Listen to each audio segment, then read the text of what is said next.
எல்லாருக்கும் வணக்கம். எப்படி இருக்கீங்க? சாரி, கொஞ்சம் லேட் ஆயிடுச்சு. அந்த காலத்துல போருக்கு போறதுக்கு முன்னாடி போர்ல ஜெயிக்கிறதுக்காக குலதெய்வம் கோயிலுக்கு போய் சாமியை கும்பிட்டு தான் போருக்கு போவாங்களாம். அந்த மாதிரி அடுத்த வருஷம் நடக்க போற ஜனநாயக போருக்கு தயாராகிறதுக்கு முன்னாடி நம்ம மக்களை அதாங்க உங்க எல்லாரையும் பார்த்துட்டு போலான்னு வந்திருக்கிறேன். இங்க என்ன பார்க்க வந்திருக்கிற என்னுடைய அம்மாக்கள், அக்கா தங்கைகள், அண்ணன் தம்பிகள், நண்பர்கள், நண்பிகள், உங்க எல்லாரையும் பார்க்கும்போது மனசுக்குள்ள ஒன்னே ஒண்ணுதான் தோணுது. உங்களோட இந்த அன்புக்காக எவ்வளவு பெரிய உயரத்தையும், எவ்வளவு பெரிய வருமானத்தையும், எவ்வளவு பெரிய வசதியையும் தூக்கி எறிஞ்சிட்டு வரலாங்க. உங்களோட இந்த அன்பை விட, இந்த பாசத்தை விட, உங்களை விட எனக்கு இந்த உலகத்துல வேற எதுவுமே பெருசா தெரியல. ஒரு சாதாரணமா இருந்த ஒரு விஜய இந்த உயரத்துல தூக்கி வச்சு கொண்டாடிக்கிட்டு இருக்கிறீங்க. உங்க வீட்டுல ஒருத்தனாவே ஆக்கிட்டீங்க, உங்க சொந்தக்காரனாவே ஆக்கிட்டீங்க. என்னங்க பெரிய பணம் வேணுங்கிற அளவுக்கு பார்த்தாச்சு. அரசியலுக்கு வந்துதான் நான் பணம் சம்பாதிக்கணுமா என்ன? அதுக்கு கொஞ்சம் கூட அவசியமே இல்லை. எனக்கு எல்லாத்தையும் எல்லாமும் கொடுத்த உங்களுக்காக உழைக்கிறத தவிர எனக்கு வேற எந்த எண்ணமும் எந்த வேலையும் இல்லை. விஜய், விஜய் அண்ணா, விஜய் தம்பி, விஜய் தம்பி, நம்ம விஜய், நம்ம விஜய்ன்னு என்னடா இந்த விஜய் தனியாளா இருப்பான்னு பார்த்தா எப்ப பாரு மக்கள் கடலோட மக்கள் கடலாவே இருக்கிறானேன்ட்டு இந்த எதிரிகளுக்கெல்லாம் தெரிஞ்சவன நம்மளை பத்தி கண்ணாமண்ணான்னு பேச ஆரம்பிச்சிருக்கிறாங்க. அதாவது நான் மரியாதையா பேசினா கூட அதை தவறா எடுத்துக்கிறாங்கன்னா பாத்துக்கங்களேன்.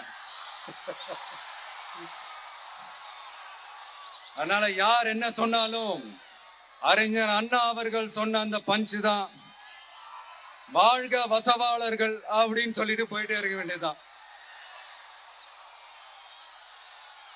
நான் மதுரை மாநாட்டுல உங்க எல்லாரையும் நேர்ல சந்திக்க வரேன்னு சொல்லியிருந்தேன். அப்படி இன்னைக்கு உங்களுக்காக நம்மள மேலையும் கீழையும் ரொம்ப மோசமா ஆண்டுகிட்டு இருக்கிற பாசிச பாஜக அரசையும், பாய்சன் திமுக அரசையும் கேள்வி கேட்கறதுக்காக வந்திருக்கிறேன். இந்த பாஜக அரசு நம்மள கொஞ்ச நெஞ்ச கொடுமையாங்க செய்து பீகார்ல 65 லட்சம் வாக்காளர்கள் ஓட்டர் லிஸ்ட்லயே காணோமா. இது என்ன பெரிய விஷயம்? இதை தாண்டி இன்னொரு விஷயம் இருக்கு. இந்த எதிர்கட்சிகள்லாம் ரொம்ப சிம்பிளா சொல்ற மாதிரி சொல்லணும்னா, ஓட்டு திருட்டு, வீட்டு நம்பர் 0ன்னு போட்டெல்லாம் ஓட்டர் ஐடி கார்டு கொடுத்துருக்காங்கன்னா பாத்துக்காங்களேன். எவ்வளவு பெரிய ஒரு மோசமான வேலைகள்லாம் அவங்க செய்யறாங்கன்னு பாத்துக்கங்க. அடுத்து ஒன் நேஷன் ஒன் எலெக்ஷன், ஒரே நாடு ஒரே தேர்தல். 2029ல இவங்களுடைய ஆட்சி காலம் முடிய போகுதுன்றது எல்லாருக்குமே தெரிஞ்ச ஒரு விஷயம்தான். அதனால இந்த மாநில அரசுகள் எல்லாத்தையும் கலைச்சிட்டு எல்லாருக்கும் ஒட்டு மொத்தமா ஒரே நேரத்துல தேர்தல் வைக்கிற ஒரு ஐடியா. அப்பதானே ஒரே நேரத்துல இந்த தில்லு முள்ளு வேலைகள்லாம் ஈஸியா செய்ய முடியும். இதுக்கு பேர் என்னங்க? ஜனநாயக படுகொலை தானே. அடுத்து டீலிமிட்டேஷன், பார்லிமெண்ட் தொகுதிகள் மறுசீராய்வு. நம்ம சவுத் இந்தியாவை விட நார்த் இந்தியாவுக்கு அதிகமான பார்லிமெண்ட் தொகுதிகள் கிடைக்கிற மாதிரி ஒரு மோசடி வேலை ஒன்று செஞ்சுக்கிட்டு இருக்கிறாங்க. இதைத்தான் டிவிக்கு முதலையே எதிர்த்தோம், இப்பவும் எதிர்க்கிறோம், இனிமேலும் எதிர்ப்போம். அதனால இந்த SIR, one nation one election, delimitation, இதெல்லாம் எதிர்கட்சிகளை அழிக்கிறதுக்காக ரொம்ப ரொம்ப முக்கியமா நம்ம சவுத் இந்தியாவோட அந்த பவரை குறைக்கிறதுக்காக செய்யப்படுற ஒரு மோசடி வேலைகள். இது ஒட்டுமொத்த இந்தியாவுக்கும் பாஜக அரசு செய்யற ஒரு துரோகம். சரி, பாஜக அரசு தான் நமக்கு துரோகம் செய்யறாங்கன்னு பார்த்தா இங்க திமுக அரசு நம்மள நம்ப வச்சு ஏமாத்திக்கிட்டு இருக்கிறாங்க.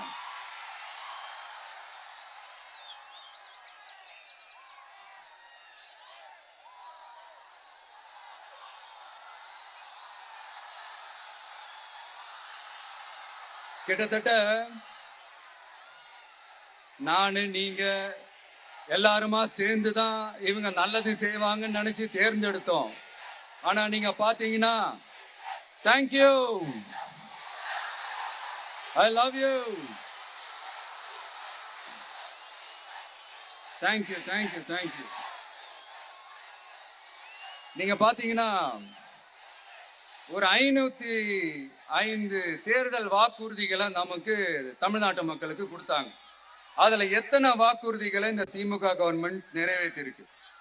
முக்காவாசி வாக்குறுதிகளை கூட நிறைவேற்றாம எல்லாத்தையும் நிறைவேற்றிட்டோம்னு இப்படி கொஞ்சம் கூட மனசாட்சியே இல்லாம இப்படி கதை விடுறீங்களே மை டியர். வேணாம் வேணாம் வேணாம் வேணாம். உங்களுக்கு தான் ஆசையா பாசமா கூப்பிட்டா பிடிக்க மாட்டேங்குது. இப்படி கதை விடுறீங்களே மை டியர் சிஎம் சார்.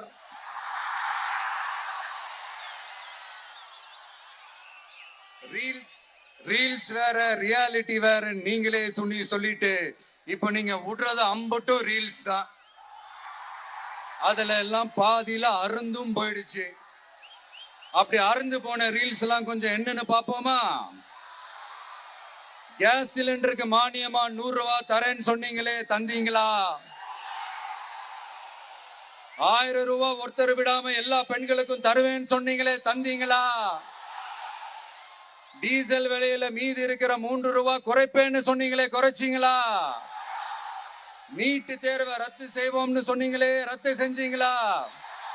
கல்வி கடனை ரத்து செய்வோம்னு சொன்னீங்களே, ரத்து செஞ்சீங்களா? வருஷத்துக்கு 10 லட்சம் பட்டதாரிகளுக்கு வேலை தருவேன்னு சொன்ன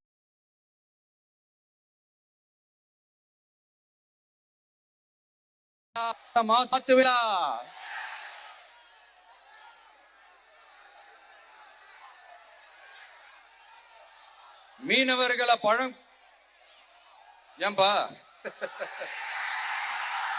மீனவர்களை பழங்குடியின பட்டியல சேர்ப்போம்னு சொன்னீங்களே, சேர்த்தீங்களா?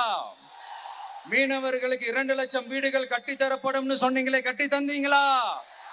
அனைத்து மீனவ கிராமங்களிலும் மீன் உலர்த்தும் தளம் அமைக்கப்படும் சொன்னீங்களே, அமைச்சு கொடுத்தீங்களா? நெசவாளர்களுக்கு கூட்டுறவு சங்கத்துல கொடுக்கிற கடனுக்கு வட்டி 12% இருந்து 8% குறைக்கப்படும் சொன்னீங்களே, குறைச்சிங்களா?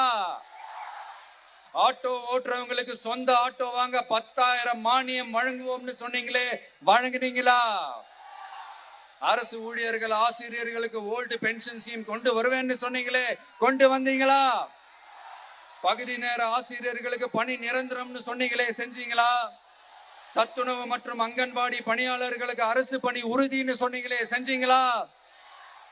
முதியோர் உதவித்தொகை 1500 ரூபாய் தருவேன்னு சொன்னீங்களே, தந்தீங்களா? தமிழகத்தில் இருக்கும் வேலை வாய்ப்புகள்ல 75% தமிழர்களுக்கு சொன்னீங்களே, தந்தீங்களா? 3 லட்சத்தும் மேல் இருக்கிற காலி பணியிடங்கள் நிரப்பப்படும் சொன்னீங்களே, நிரப்புனீங்களா? தூய்மை பணியாளர்கள் பணி ஊதியம், ஓய்வூதியம் போன்ற கோரிக்கைகள் நிறைவேற்றப்படும் சொன்னீங்களே, நிறைவேற்றினீங்களா? மக்கள் நல பணியாளர்களாக 25,000 பெண்கள் நியமிக்கப்படுவார்கள் சொன்னீங்களே, நியமிச்சீங்களா? ரேஷன் கடையில மீண்டும் உளுந்து வழங்கப்படும் சொன்னீங்களே, கொடுத்தீங்களா? அனைத்து அரசு வேலை வாய்ப்புகளிலும் பெண்களுக்கு 40% முன்னுரிமை வழங்கப்படும் சொன்னீங்களே, கொடுத்தீங்களா?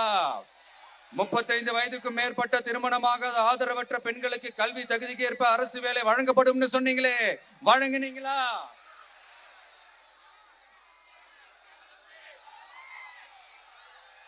வகுப்பு வாரியத்தின் கோரிக்கைகள் பரிசீலிக்கப்பட்டு மேற்கொள்ளப்படும் சொன்னீங்களே, செஞ்சீங்களா? அரசு வீட்டு வசதி மற்றும் குடிசை மாற்று வாரிய வீடுகளில் மாற்றுத்திறனாளிக்கு ஒதுக்கீடு செய்யப்படும் சொன்னீங்களே, செஞ்சீங்களா? இலங்கை தமிழர்களை காப்பாற்ற ஒரே தீர்வு பொது வாக்கெடுப்பு தான், அதை நடத்த வலியுறுத்துவோம்னு சொன்னீங்களே, செஞ்சீங்களா? இப்படியே நம்ம கேள்வி கேட்டுக்கிட்டே இருக்க வேண்டியதுதான். இவங்க கிட்ட இருந்து எந்த பதிலும் வரப்போறது இல்ல.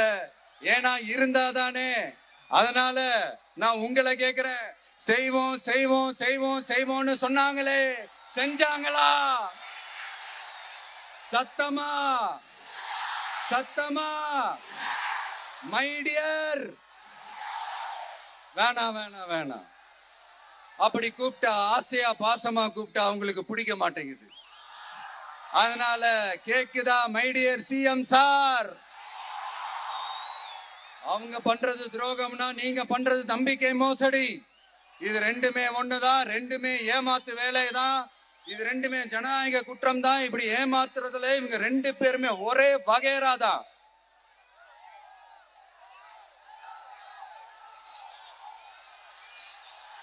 முந்தானேத்து வரைக்கும் ஒன்றிய பிரதமர், இப்போ இந்திய பிரதமர்.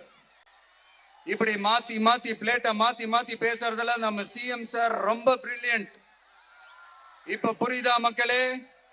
மறைமுக உறவுக்காரர்கள்னு நாம ஏன் சொல்றோம்னு. சரி, இப்ப நம்ம அரியலூர் மாவட்டத்துக்கு வருவோம்.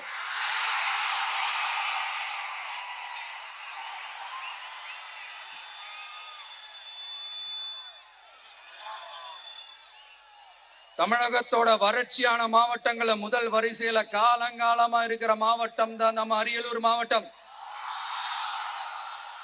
சிமெண்ட் உற்பத்தியும் முந்திரி உற்பத்தியும் நடக்குது, பட்டாசு தொழிலும் கொஞ்சம் நடக்குது.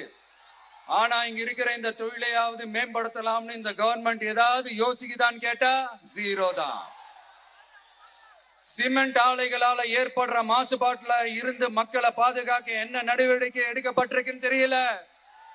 யுனெஸ்கோவோட உலக மரபு சின்னமாக அறிவிக்கப்பட்ட கங்கை கொண்ட சோழபுரம் கோயிலை முறையாக பராமரிக்கணும். ஜெயங்கொண்டத்தில் ராஜேந்திர சோழனுக்கு மணிமண்டபம் அமைக்கலையே ஏன்?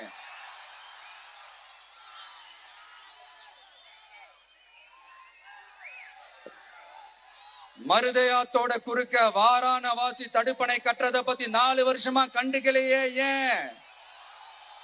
அரியலூர்ல இருந்து ஜெயங்கொண்டான் காட்டுமன்னார் கோயில் வழியாக சிதம்பரத்துக்கு ரயில்வே வழித்தடம் அமைக்கணும்ன்ற கோரிக்கை என்னாச்சுன்னு தெரியல.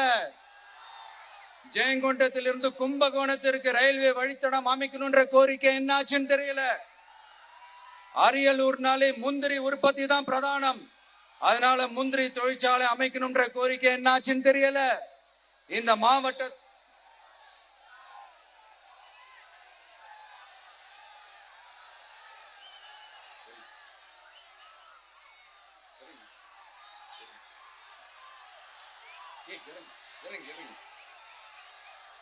தம்பி இறங்கு, தம்பி இறங்கு, ப்ளீஸ் ப்ளீஸ் இறங்கு. சரி இறங்குப்பா ப்ளீஸ். அண்ணா அது சாஞ்சி போயிடுச்சுண்ணா, இறங்க சொல்லிருங்கண்ணா. விஜயண்ணா சாஞ்சி போச்சுண்ணா, அது இறங்க சொல்லிருங்கண்ணா.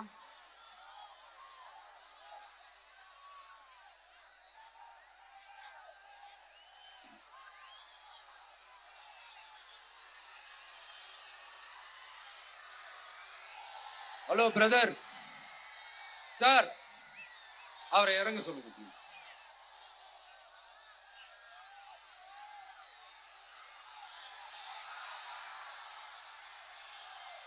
இந்த மாவட்டத்தை சேர்ந்தவர் போக்குவரத்து அமைச்சராக இருந்தும் போதுமான பேருந்து வசதி இல்லையே ஏன்? என்னடா இவன் வந்ததுல இருந்து கேள்வியா கேக்குறான், இவன் வந்தா என்ன செய்வான்னு கேக்குறீங்க அதானே?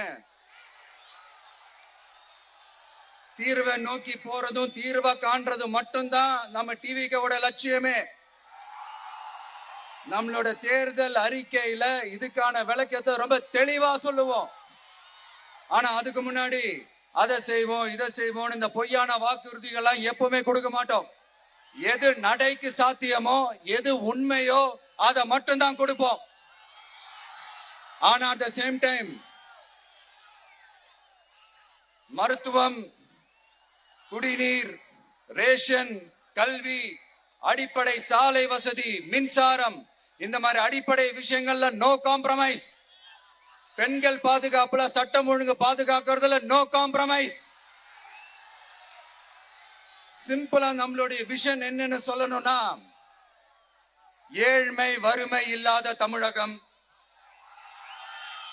குடும்ப ஆதிக்கம் இல்லாத தமிழகம், ஊழல் இல்லாத தமிழகம், உண்மையான மக்களாட்சி, மனசாட்சி உள்ள மக்களாட்சி.